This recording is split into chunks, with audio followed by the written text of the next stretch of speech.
Good evening students. आज हम पढ़ेंगे संज्ञा के बारे में।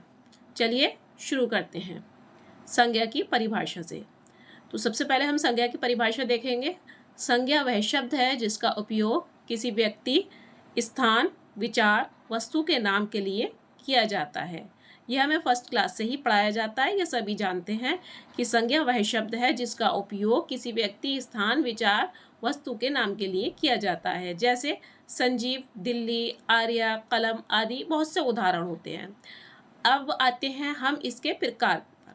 संज्ञा के प्रकार जो है वो 5 अलग प्रकारों में वर्गीकृत किया गया है संज्ञा को। तो वो कौन कौन से हैं उनको हम देखते हैं। नंबर 1, व्यक्तिवाचक संज्ञा।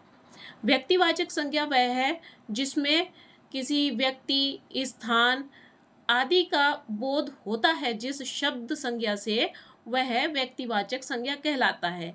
जैसे मान लीजिए राम है, श्याम है, या किसी कार का नाम है, या किसी मान लीजिए शहर का नाम आता है, दिल्ली है, मुंबई है इत्यादि। ये सब व्यक्तिवाचक संज्ञा के अंतर्गत आते हैं।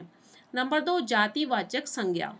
इसमें किसी एक व्यक्ति का नहीं बल्कि किसी की जाति का बोध कराया जाता है। वह शब्द संज्ञा जो किसी की जाति का बोध कराए तो उसे हम जातिवाचक संज्ञा कहते हैं। जैसे लड़का, लड़की, पर्वत, नदी, नहर आदि। इसमें मान लीजिए लड़का है तो लड़का किसी एक के लिए नहीं बल्कि पुरुष जाति, पूरी जाति के लिए, पुरुष की पूरी जाति के लिए वह शब्द प्रयुक्त हुआ है। तो इसलिए लड़का एक जातिवाचक या लड़की जातिवाचक संज्ञा है। नंबर 3, समूहवाचक संज्ञा।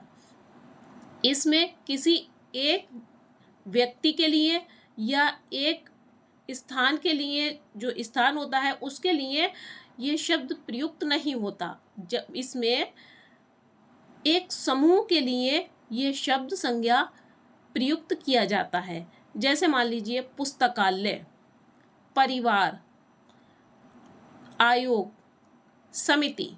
अब पुस्तकालय है, पुस्तकालय में कोई एक व्यक्ति नहीं बैठता, उसमें बहुत सारे लोग इकट्ठा होकर रहते हैं। एक परिवार है, उसमें एक व्यक्ति से परिवार नहीं बनता, बहुत सारे लोगों से परिवार बनता है। 4 भी हो सकते हैं, 3 भी हो सकते हैं, 2 से तो कम परिवार बन ही नहीं सकता। तो जहाँ एक से अधिक व्यक्तियों की बात की जाए वहाँ समूहवाचक संज्ञा आती है।